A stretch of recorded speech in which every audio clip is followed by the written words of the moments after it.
It's the Hero Show. Welcome to the Hero Show, everybody. Starring the undefeated John Hersey and the irrepressible Andrew Bernstein. I am Andrew Bernstein, but unfortunately, the undefeated one, John Hersey, can't be with us today. He's got other engagements, but we have a special guest. We have Robert Begley, who is a longtime student of objectivism, longtime personal friend of mine, and of course, an expert on the person who we're going to be discussing today, and that is the great Alexander Hamilton. So, welcome to the Hero Show, Robert. Thank you, Andy, for having me. And I want to say, John, covering for him instead, he's done a fabulous job with you on the program. So I want to fill his shoes for the next hour or so. Okay. Yeah, I agree. John Hersey has done a great job on the Hero Show. He's indomitable. He's insurmountable. He's undefeated. He'll be missed, but we know that you'll do. We're very confident that you'll do a great job. Yes. So thanks. Yeah. Thanks, Yeah. Thanks for coming on, Robert. Hamilton. And the topic, Sure. topic for today, Alexander Hamilton, one of the greatest of America's founders, and I know a special topic of interest for you. So just let me give his dates. What it was, 1757 to 1804, right? His life curtailed, tragically ended young by that duel with Aaron Burr. But why don't we just start at the beginning? Because his beginnings were not. We build this as the first great immigrant success story, which I think is accurate. His beginnings in the Caribbean were not auspicious, were they? No. You know how Victor Hugo and Ayn Rand, when they create a hero, they throw everything from the kitchen sink at them. That's what Hamilton's life was. So he was born out of wedlock. Bastard son. His father leaves when he's 8. His mother dies right next to him in bed when he's 10. Moves in with his cousin who commits suicide. Works at a merchant shop doing import exports. Masters international calculations. Learns the trade. This is all in the Caribbean that he's doing, which is slave based and where people don't live to be an old age. And over he just faces these challenges before he even gets to America. But built into that mindset was the importance of honest business, which he saw a lot of he saw both kinds of businesses in the Caribbean. But when he came to America at age 15, 16 years old, that's where his journey as an immigrant continued. And his early era, but definitely had a big impact on him. And in one specific way, he would boss people around who were younger than him. Okay, he was always the youngest and smartest guy in the room. And one guy brought in a bad shipment, and Hamilton says, basically, reflect continuously on the unfortunate voyage you have just made. So he's just telling these old people what to do, because he's all about competence. He's all about getting the job done, efficiency. And again, this all carried over when he came to the United States. And what island in the Caribbean was he born on again? Was it St. Kitts? Was that what it was? Yeah, Nevis. Nevis is the town, and St. Kitts. And also he was in St. Croix. So 2 different Caribbean islands, which were heavily dependent on the slave trade, which he saw firsthand how evil it was. 2 other things he learned in the Caribbean was the evil of immorality and impracticality of slavery. And he learned French, which helped him during the Revolutionary War. He spoke a lot with Lafayette and he with von Steuben. So learning French was also a big part of his education in the Caribbean. Okay, yeah. Makes sense. You can bond with Lafayette, on their principles, and they shared principles, and they could speak the same language. Also, I was reading a few years ago Joseph Ellis's great book, The Quartet. about the Constitution, the constitutional era in the United States. He described the death of Hamilton's mother was just like some horrible disease. They were both sick in the same bed, and she died at a young age. I think he said described it, covered in her own vomit and blood and and urine and everything. Yeah, imagine that. The horror. How old was he? He was like 10 at that time. 10 years old. I mean, and his father already left, so he had to be on his own. And we're talking about self-made men. These are the qualities of a hero who just deal with adversity constantly, and that's what Hamilton. Right. What he did.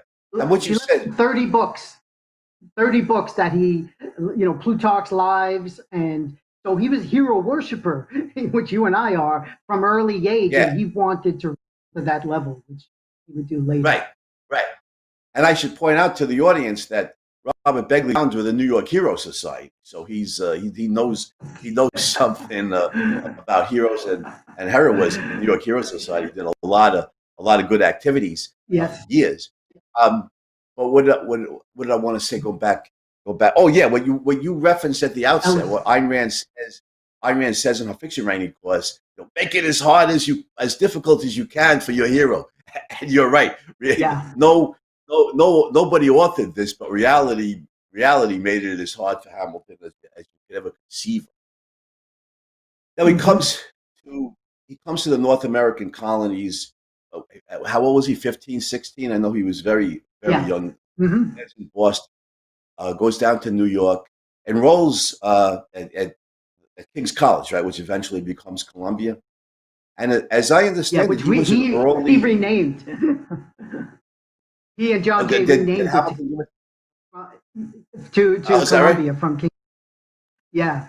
I know that. But that's anti-royal sentiment was happening, after that. So couldn't have King. Right. Let's rename it in honor of Columbus. Excellent.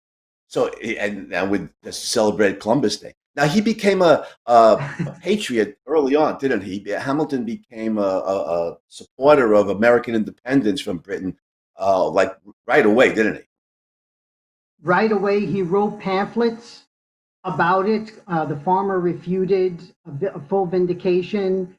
When again, he's very young, and he would use different names. So the students and the locals thought, who is this person writing all this stuff? At one point they thought it might have been John Adams, because this is 1774, 1775. It's even before the actual Revolutionary War breaks out. And he's defending on principle the concept of a republican government, totally against democracy, which he thought would eventually boil down to mob rule, and which, as we can see, in most places it does. Well, no, absolutely. And there's a great story I read that although he was a strong patriot and the headmaster or the president or provost at King's College was a loyalist, nevertheless, Hamilton saved him from an enraged mob, didn't he? It was that's a great story. That's right. Yeah. Tell us that. Sure. Miles Cooper. Yep. Miles Cooper. He was the president of the college, and the sentiment, again, the anti-British sentiment was escalating, and he came out in front of the college to address the crowd, and they were so violent, Hamilton had to stall. He stood in front of them because they knew he was a patriot, and Cooper escaped literally through the back door, and got out for his life. So that was, and here's an example where Hamilton saw the unruliness of the mob, and he knew that this was a dangerous thing, and consequently he knew that government was the answer. Government rights, proper government is the answer to unlimited mob rule. Right. And we could use some of that today in Portland, Oregon, and other places where rioting is just the government just lets it go on without suppressing the riots. So we could see Hamilton's principle, in action there. We need government in order to protect civilization and protect the rights of innocent people from violent, criminals and rioters. Actually, and yeah, go ahead. today, I just want to jump in real fast. The Whiskey Rebellion was exactly that. That's how Hamilton would have handled today, was like the way he and Washington handled the Whiskey Rebellion, which was no, we can't have this anarchy where you just do whatever you want. We have to have the proper use of government come in and squelch it. So we're jumping a little bit sent in federal troops, right? Washington sent in federal troops to suppress the rebellion, didn't he? Yes, at Hamilton's. Yeah. Yeah, we certainly need that today with these riots. But anyhow, it's another story for another day, right? But it's interesting how history repeats itself, and the same principles. This idea that pragmatists like Dewey and other intellectuals had, and that's widespread today. That with the principles that may have been effective in the past are no, conditions have changed; those principles don't apply anymore. But that's just false. Principle of individual rights doesn't, is timeless. The principle that we need a proper rights respecting government is timeless. So, Hamilton and Washington's principles are certainly relevant today. The big question, I think, is, so here's Hamilton, this young guy, really young, a bastard. So, and John Adams later, what was Adams' insult? Something about the bastard son of a... Yeah, bastard brat of a Creole, of a Scotch peddler. Creole bastard was one slur, another was a bastard brat of a Scotch peddler. So he hates that he's in business. And on top of that, he's born out. Nice. Yeah, a lot of the founders, of course, did not get along with each other. And you pointed out, I quote you on this a lot. Also, we can reference the stormy relationship between Leonardo and Michelangelo. And Robert Begley put it very nicely. He said the only place these great heroes get along is in Ayn Rand's novels, which is unfortunately that's true. Even to this day, Steve Jobs and Bill Gates, or the 19th century Rockefeller, Carnegie, only in Rand's novels do these giants get together, get along with each other. Go ahead. Good point. So, but here he is. He's his kid, basically.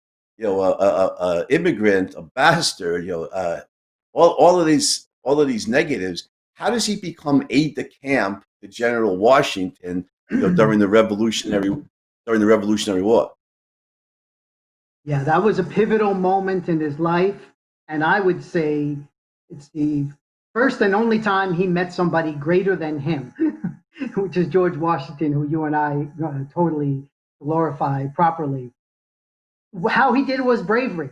In battle, he would go down to Battery Park and steal British cannons, and he would constantly go on the offensive because he knew America was in the right. And battlefield glory was the way to rise up for someone with all of those disadvantages. And he did not want to be Washington's aide de camp. He would rather fight than write, is the expression. But in writing for Washington and being his aide de camp, he was able to think like Washington. So at one point, he would write letters that Washington, even without Washington actually seeing them. That's how in sync the two were together, more than any other two founders, I think. The last 22 years of Washington's life, they were so much in sync with each other, and synergy. They had a relationship where Washington was the older, wiser, more calm, but Hamilton was the brilliant, sometimes too rambunctious, and but they were both doers. When Ayn Rand says the founders were both and men of action, Hamilton, I think, meets that more than anybody else. That idea of a thinker and a man of action. Right. It's and Washington, of course, stood by Hamilton right to the end of his life, didn't he? And stood up for Hamilton against Hamilton's detractors and enemies. Yeah, because sadly, mostly everyone who attacked Hamilton also attacked Washington. So near the end of his life, he didn't talk to Jefferson, Adams, Madison, the last several years of his life, because they all attacked him as senile and this and that. But one of his last letters he wrote to Hamilton, praising him for the idea of West Point, military academy. It was Hamilton's idea. It passed in Jefferson's presidency, but that's just another example where Hamilton he just saw so far ahead of the curve, staggering. Right. And two of them were just. Go ahead. I wish Joe Biden were as senile as President Washington. You know. Yeah,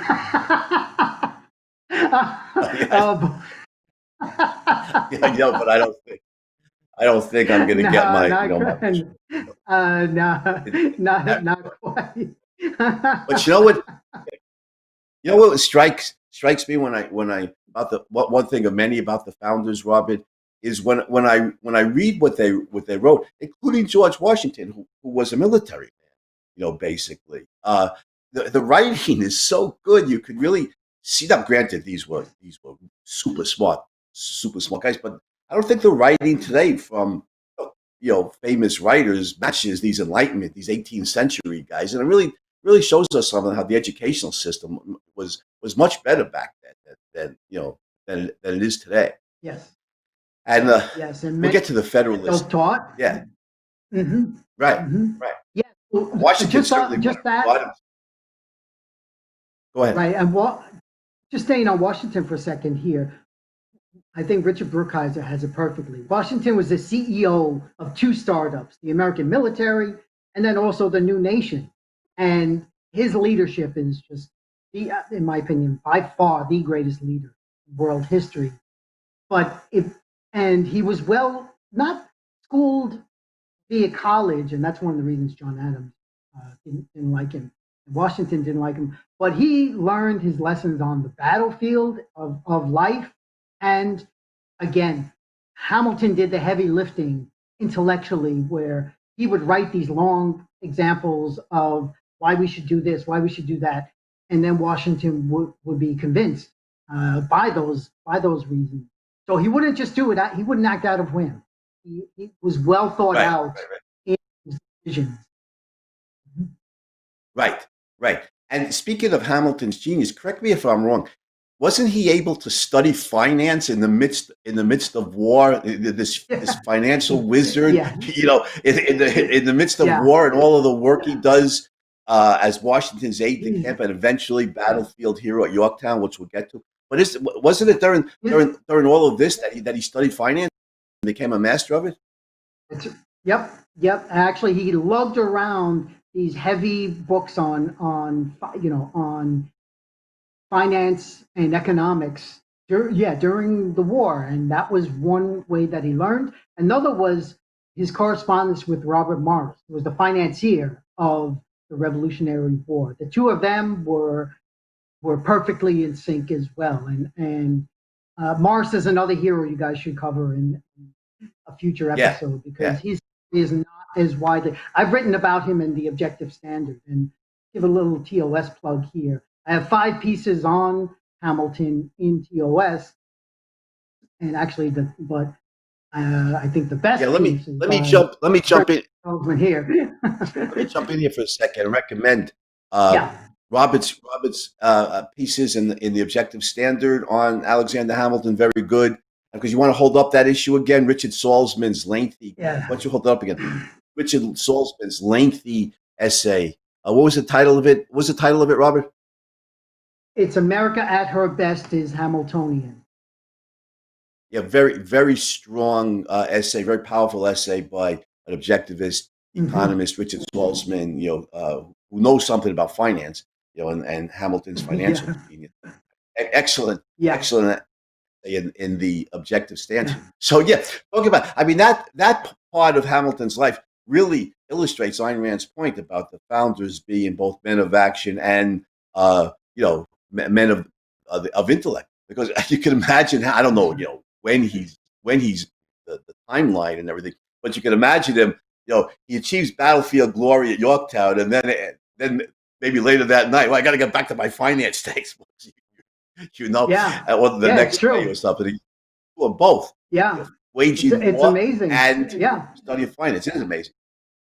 Well, also, 2 quick things, Andy. First of all, genius. You talked about the genius, and I have one quote that I want to read about Hamilton, he says, men give me credit for some genius. All the genius I have lies in this. When I have a subject in hand, I study it profoundly. Day and night it is before me. I explore it in all its bearings. My mind becomes pervaded with it. Then the effort that I have made is what people are pleased to call the fruit of genius. It is the fruit of labor and thought. So here we see that it's effort. It's not just like he's born, born a genius. And we can talk of another one real quickly. Born 1 year before it was Mozart, who we know recognized as a genius, right? But it's musical. Similarly, a lot of thought and effort went into that. So it's not like you're just born a genius. There's a ton of effort that goes into it. Absolutely. And on the Hero Show, John and I have discussed various self-made men. Frederick Douglass, a good example. Benjamin Franklin, a good example. And, Franklin tells us in his autobiography how much work he put into improving himself as a writer, and of course the startlingly brilliant. How I'm going to improve my character. How I'm going to work on my character and really love it. Work on that. Love it. Yeah, it is. It's brilliant. Hamilton, of course, another self-made man who worked himself up, became the financial genius that he was by enormous amount of effort. And Ayn Rand also put it very nicely when and other people have made this point too, that writers are made, they're not born. Here's Ayn Rand, Robert, who I think you and I agree is the greatest novelist in world literature. And she said she wrote every page of Atlas Shrugged at least 5 times. That means she wrote at least 5,000 pages. 5,000. That's how a great novel is. Maybe I think the greatest novel is written. So you're right. Hamilton, yearns for battlefield glory. This is the way up for as he sees it, for a bastard son and an immigrant. And he finally gets his chance. He's pleading with Washington, right? But Washington regards his work as too valuable to risk him on the battlefield. And finally, Washington relents and turns him loose at Yorktown. And what happens then? No, well, his troops first take out their bullets. What a concept. Go into battle without bullets, because he feared somebody might, it was like a sneak attack. He feared somebody might accidentally shoot off one of their rifles. And they go in there and they completely capture the British troops that are in that section of Yorktown, and then the white flag comes out shortly thereafter. And so he does get that glory, which, again, someone of his stature, the best way to rise was through battlefield glory. But in addition to that, later on, he gained so much of the trust of Washington that it would help him once the war was over, and now you have to figure out what kind of country you're going to be. And there's an 8-year gap. This is 1781. Country isn't really born until 1789, after the Constitution is formed. Right. And what does Hamilton in those intervening years? He starts the Bank of New York in 1785. He starts the New York Manumission Society to get rid of slavery first in New York, and he becomes a lawyer and defends the first murder trial in America. Just one thing about the lawyer. So if we boil down Hamilton to one word, honor is the word. Okay, this is an Enlightenment concept. You and John have talked a lot about Enlightenment heroes, and here's an example where honor was the main thrust of Hamilton's life.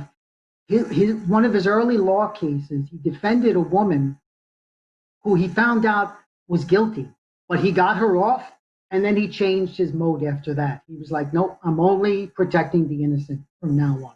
I'm not going to defend people who I know are guilty, because it's dishonorable to do that. And sadly, wow, that's impressive. So if we Joseph Fellows talks about the Constitutional Convention and the ratification of it and all the events surrounding it as the Second American Revolution. So between the two revolutions, Hamilton's not just because Hamilton married well, right? But he's not just lounging about, sipping No, French wine, you know, and not spending time with his not at all. lady. So he becomes a lawyer, founds the New York Manumission Society as because he's an abolitionist, and that's a way of of freeing Mhm. slaves. Founded the Bank of New York. At some point, he founded the New York Post, also, didn't he? I'm not sure what the timeline was. Yes, New York Was that in Post. that same era? Yep. No, later on, 1802, kind of when he retired, when was phasing All out right. of Yeah, politics. in my retirement, yeah, I Yeah, think I'll just found a newspaper. Yeah. yeah, Uh, and the U.S. and Coast Guard too. right, and I think he would be proud today that the Post has divulged this debauchery secret of the Biden crime family, which Yeah, I think both of us right. probably have a lot to say. But again, another story for another day, right? Hmm. So okay, but clearly there was problems with the Articles of Confederation and having just a loose confederation of states rather than one That's right. federal government, one it basically was just a collection of states rather than one country made up of states. Hamilton sees that very clearly, as does Yeah. Madison, and they want and Jay, right? They want a convention to develop a constitution to make this into a federation, one country. But they know it won't get anywhere unless they can get George Washington to preside over Yes. this. So you want to tell the story of the Constitutional Sure. Convention? Sure. Well, Washington, when the war was won, everyone in the world expected him to become a king because that's what happened in that era. But no, he's like, I'm going back to my farm because that's what I want to do and become a businessman. Washington, by the way, was the greatest businessman of his era. Right. But as you said, there was a lot of problems. There was different currencies for different states. They were 13 free and independent states, as it says in the Declaration of Independence. And there were border disputes. There was a lot of animosity, and they were at the mercy of foreign powers, not just Britain, but France and Spain could easily have come in from other sides to do some damage. So yes, Hamilton, Madison, and John Jay decided, let's get Washington in on this because without him, he is the ultimate leader, and without his buy-in, we won't get anywhere. They convinced him. They convinced him to sit at the Constitutional Convention. If you see the famous painting of the Constitutional Convention, Washington is standing proudly at the front of the room, but Hamilton is whispering into Ben Franklin's ear. And he's like in the physical center of the painting, just showing his impact and Franklin's. Now, many of the Declaration primary ones, Jefferson and Adams were out of the country at this time, so their presence is not nearly as important as Madison's, John Jay, and Hamilton. But without Washington's buy-in, yeah, it wouldn't have gone anywhere. So they did convince him to preside over it. There was a long battle between much between the southern and the northern states. That was kind of the first political party. They say the Federalists and the Democratic Republicans, but it was really the Federalists and the Anti-Federalists that uh, grew out of the Constitution. September 17th, 1787 is when it was signed. I have a piece about that event as well. And then a month later, uh, the three of those, Hamilton, Madison, and Jay, start writing the Federalist Papers. It's Hamilton's idea. Initially, it's to be for the New York paper, New York public. We go back to the level of intelligence that the average person, covered this in an earlier program with John, that these were written in newspapers. And if you open the Federalist Papers today, it just seems so lofty, the language and the precision of what they're writing about. But yeah, these are the checks and balances of what good government Right. is all about. Right. And They come out And Madison, Right. Hamilton and Madison, of course, were allied at this point in this venture. Later on, Yeah. they became political foes. But Yes. Madison, of course, does a great job in writing the Constitution. I was just reflected on that watching some of the Amy Barrett hearings, Mm. earlier this week, Mm. and I think some of the senators don't really get the spirit or the letter of the Constitution as to what a justice on the Supreme Court is supposed to do and what he or she's not supposed to do. Some of the questions were just, somebody asked her, if she'd ever sexually molested anybody. I mean, It's a there's shame. no It's a evidence. shame how Uh, far we've sunk. Yeah.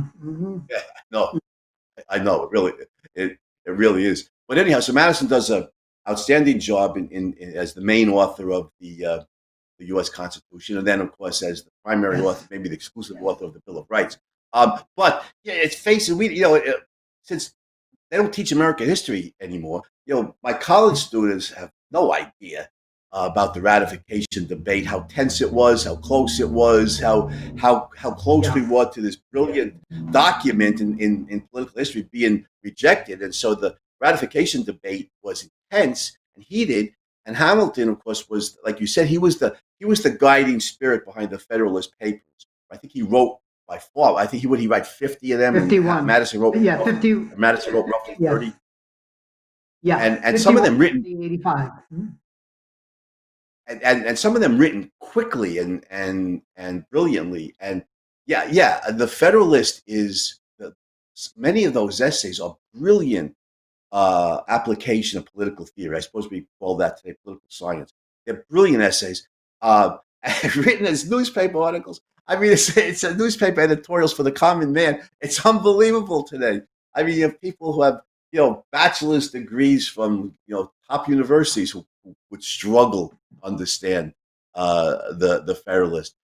Brilliant essays on behalf of ratifying the Constitution. Do you have any favorite of them amongst the ones Hamilton wrote? Well, number one, let me just say a quick quote from number one, where Hamilton is laying the groundwork.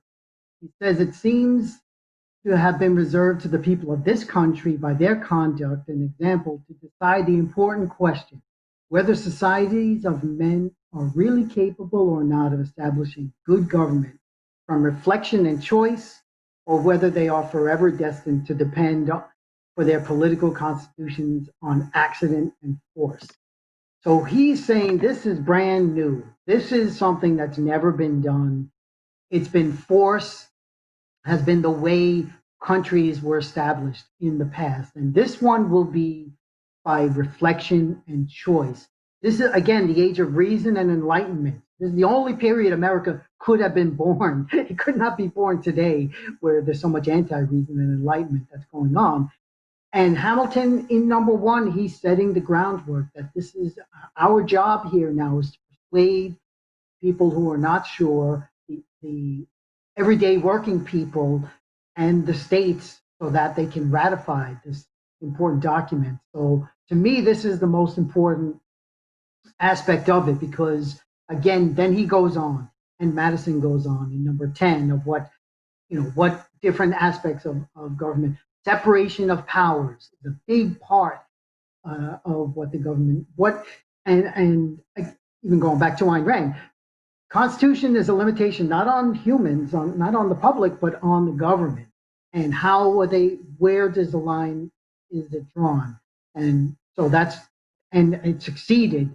One thing I remember a prior episode, John was saying the impact was in New York and Virginia in real time, but hundreds of cases, Supreme Court cases, have referred to the Federalist Papers in making their decisions.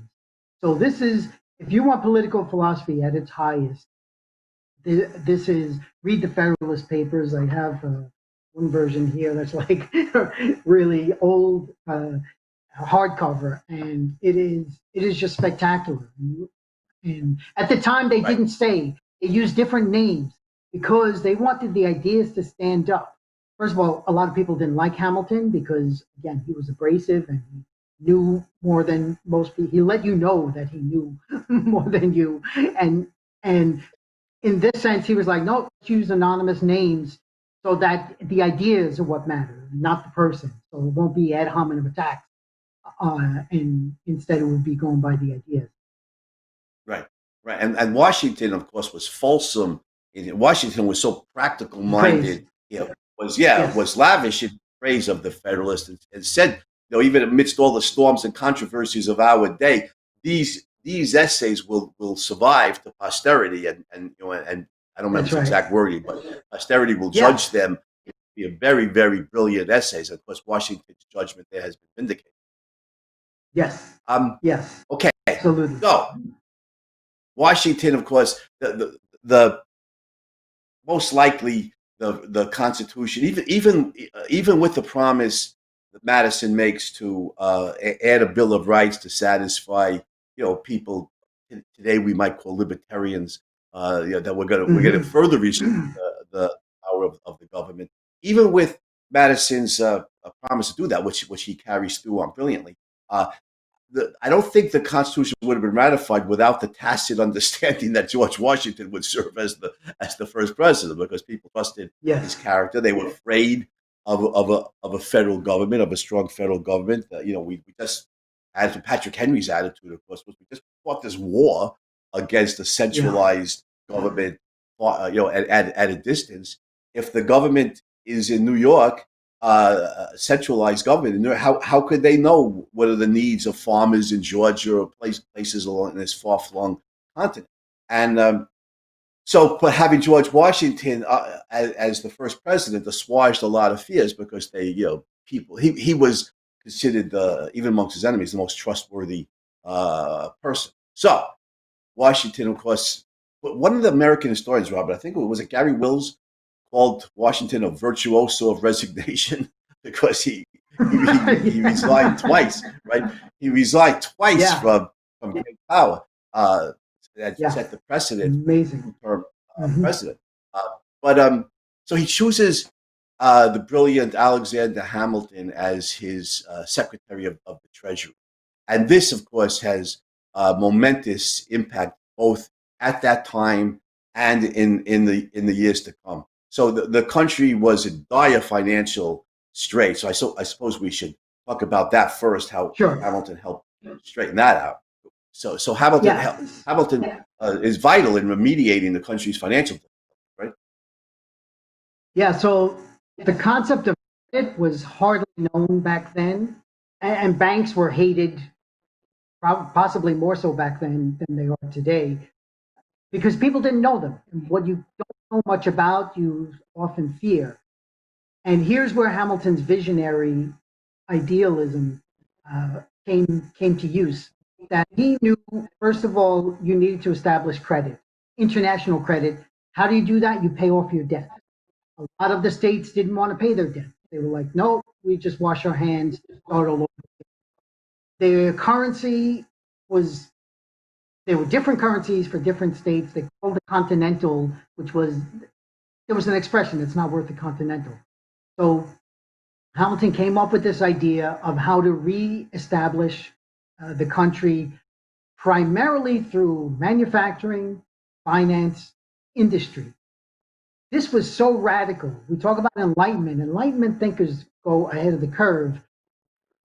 99% of America was farmland, and most of the politicians wanted to continue that way. Hamilton said, no, we need to establish industry.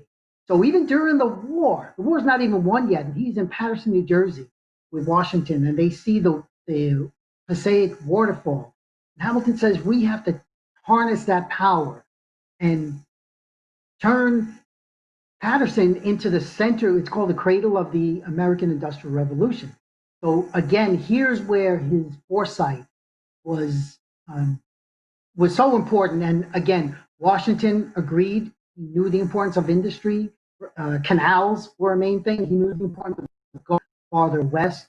And none of these things would have been possible if not for Hamilton's vision from the get-go. Met with a lot of resistance, but eventually convinced Washington to go Right. forward. And let me interrupt for a second. Here, Yeah. Hamilton's vision clashed with that of his great rival, Thomas Jefferson, right? Jefferson had a Yeah. different vision of what America would be, didn't he? Yeah, he wanted the yeoman farmer to be left alone to do his own, and there, and that was Jefferson wasn't saying anything new. That was the conventional wisdom at the time. He just wrote prolifically about that and credit him for that. But banks had no place in Jefferson's America. Sadly, although he wanted to abolish slavery, slavery still had a place in Jefferson's America. And the feudal agrarian system of the South was what Hamilton was. He knew that could not sustain itself. And you even cover this in the Capitalist Manifesto book, that something like slavery, it loses money. It's not a money making venture. And Hamilton saw that. So he wanted, just with industry comes freedom and what we would later call capitalism. So Hamilton Right. set all of this out from the get go. And he wanted American Right. industry to be creating bullets, not importing our bullets from Britain. We just finished a war with them. So he set up what's called infant industries to kind of jumpstart the economy. And a lot of people now call that protectionism, but it wasn't. It was just a matter of getting a brand new country off the ground. So a lot of these Right. policies, and again, he never had full reign to do this. He had to convince Washington for all of these decisions and the eventually the American public. Right. And the moral is the practical, right? Ayn Rand Yes. taught us brilliantly. Yes. I don't think there could be a clearer example of that than human slavery, which is terribly immoral, and it's also terribly impractical. And you made a good point at the outset that Hamilton saw that in his youth, and in the Caribbean, the brutality of slavery, and he said, how much better off could we be, using free labor, and freedom is much more practical. I think Hamilton saw that in his youth. Now, do you think it's coming back to your point about Hamilton as a financial genius in his day, and of course moving forward, is it a stretch, do you think, to call Hamilton the father of American industrial capitalism? Is that a stretch, or do you think that's an accurate? No, that is as accurate as it goes. And again, in the America at its best, Salzman gives more details about that. But absolutely, and if you ask me, and I think you'd agree with this, frankly, the two greatest revolutions in world history came in the Enlightenment era. Were born out of the Enlightenment: the American Revolution and the Industrial Revolution. And Hamilton had one foot in both of those revolutions by foreseeing that industrialism was the future. And the period that you talk about, you call the inventive period, was the most, post-Civil War America was the most Hamiltonian period in history, where government had very little to do except uphold rights.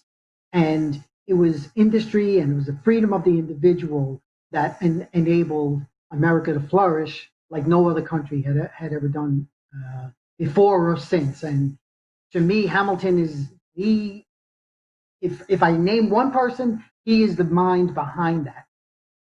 But again, Right. I rarely mention Hamilton without Washington, because you need a leader. You need a leader who also agrees with your vision, and that's why I Right. 1A and 1B, whichever one is Right. You said central. before, Washington may be his leadership skills, his leadership qualities were so off the charts.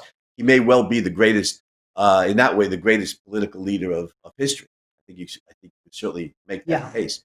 And right. And so Hamilton is the visionary here for industrial capitalism, and also for urbanization, right? Because there's a lot of people then and now who see the bad things about cities.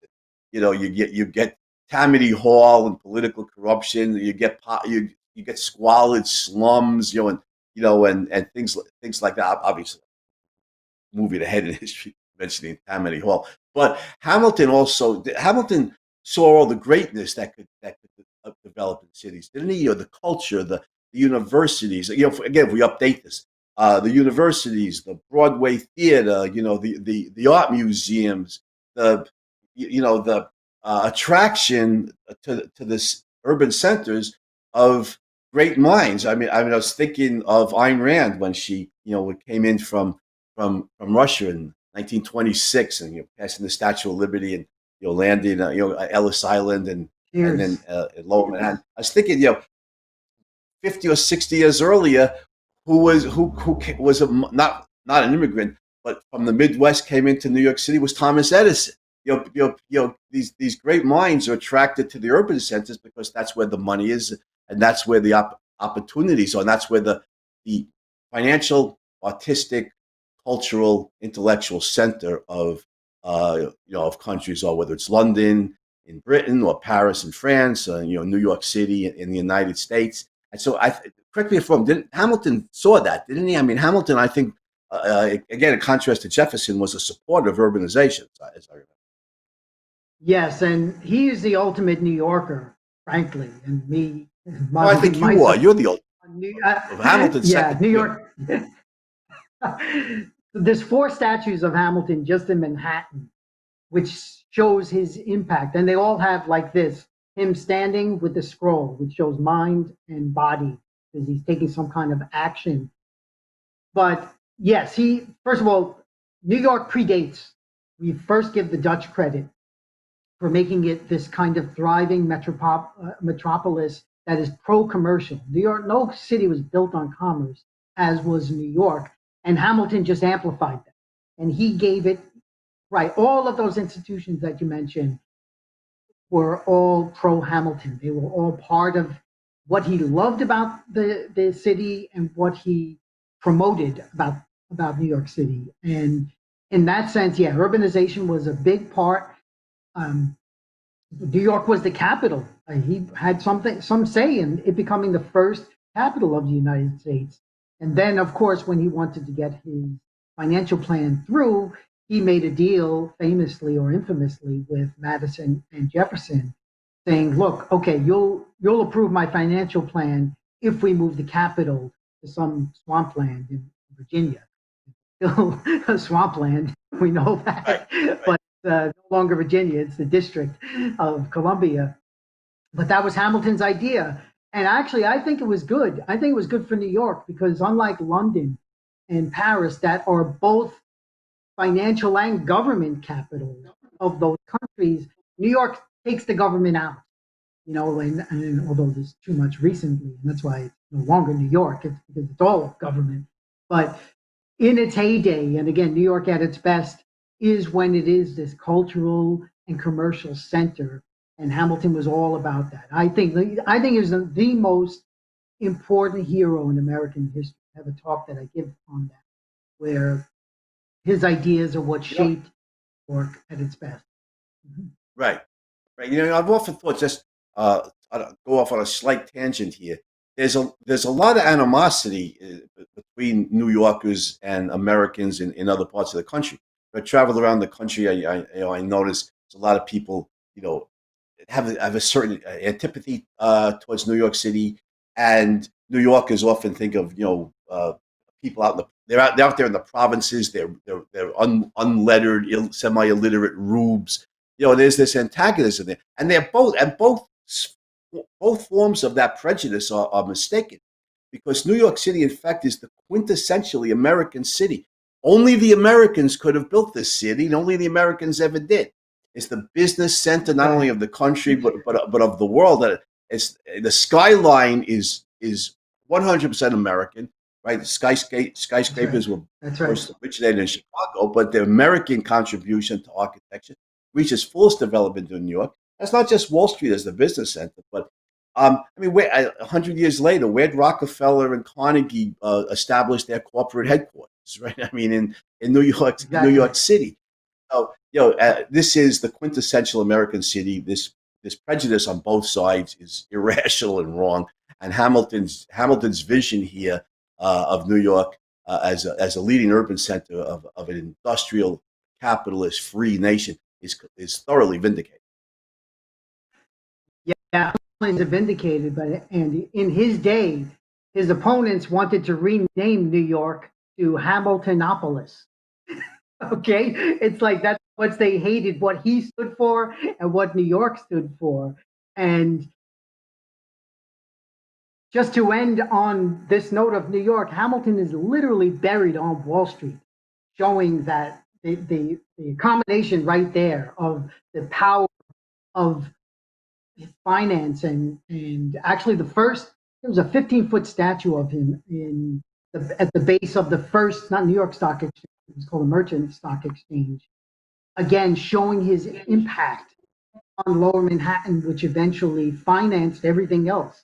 We want to say you want to end Wall Street right now. It's basically, as much as people hate it, it funds everything, including this program we're doing right now via the internet. Like, we don't have to be in person, and this is because Wall Street financing these kinds of activities. And Hamilton is the guy that put Wall Street on the map. Absolutely. Absolutely right. And since we're running out of time, I suppose we, glorification, proper glorification of Hamilton's heroic life. I suppose we have to should say something about the sad ending of his life, although his legacy goes on in a very positive way, and that is, the duel with Aaron Burr. Now, Aaron Burr, correct me if I'm wrong. You know American history better than I do. There are some people who would demonize it, I don't deserve it, and some people demonize it and they do deserve it. I'm thinking, Joseph McCarthy is maybe the most demonized figure in American history, and in my judgment, it's unjust. I think McCarthy was much more good than he was bad. But with Burr, it seemed that there actually was a lot of corruption in Burr. He was dishonest, and Hamilton, although they're both Federalists, right? Hamilton, although at philosophic odds with Jefferson, when he worked to help Jefferson, break that tie, worked to help Jefferson gain the presidency because he thought Burr, member of his own party, was so unprincipled that he'd rather have his philosophic enemy in power than somebody who was as corrupt and dirty as Aaron Burr. Is that correct? Basically, is that accurate? Absolutely.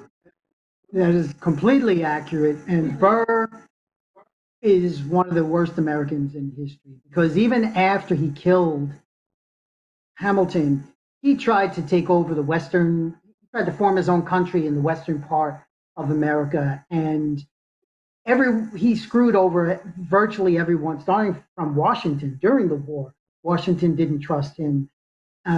He was Jefferson's vice president. Jefferson didn't want him back when he ran for a second term. Nobody trusted Burr. So he is the scoundrel of American history. And again, if we go back to the word of honor, Hamilton was challenged to a duel, and it was dishonorable to to turn down that. You could not advance in that era, at least militarily, if you backed away from a duel. So because Hamilton had so many different parts of his life, the last one was not getting Burr to lose to Jefferson during the election, but Burr was running for the New York governor, and Hamilton was like, nope, don't vote for him. And he lost that, and then he took out the duel with Hamilton, which took place in Weehawken. There's a plaque right there, right across the Hudson River. Right. And it's sad. Hamilton did throw away his shot. He did not plan to shoot. Yeah, that's interesting, because Hamilton was a war hero, and presumably was comfortable with firearms, but he didn't want to. Obviously, he didn't want to kill Burr.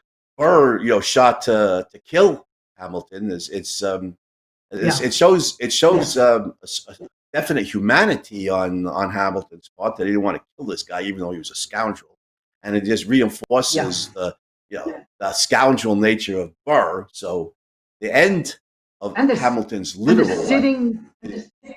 sorry, Andy, and the sitting vice president. Okay, imagine the sitting vice president shoots and kills somebody. Yeah, if it's Kamala Harris, I could imagine it, Robert. Right? You caught me off guard with Joe Biden senile and Kamala Harris. I didn't know we'd go there, but you're right about that. You think I'm a fan of the Democrats, so it's a sad ending to his actual literal life, but his legacy, of course, lives on gloriously, as we've discussed, in America, because he's the main founder of America as an urban capitalist industrial power.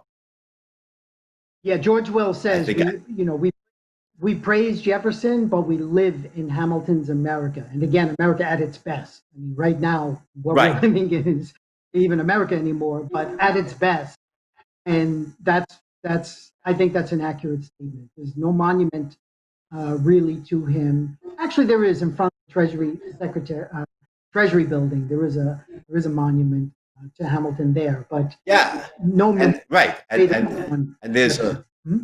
there's a much more gigantic monument, and that is the United States as an urban industrial capitalist power. And wouldn't Hamilton have been proud to see that industrial capitalist America, of course, amongst other achievements, and you mentioned the inventive period before the great outpouring of inventions in late 19th century America, but American industrial power, economic industrial power, one, being indispensable to defeat National Socialism in World War II, and then two, being the driving force behind defending freedom and defeating Soviet communism in the Cold War. I think Hamilton would have been the country you founded, Mr. Hamilton, done you proud. I think we could say that. Yeah, and the military as well, as you were alluding to, because the Coast Guard he founded, West Point Military Academy. So everything military comes out of Hamilton, because back then they didn't even want a standing army. Again, this is him looking ahead of the curve, saying, no, we actually have to defend. There are bad guys out there. We need to be able to defend ourselves, and just a militia is not enough.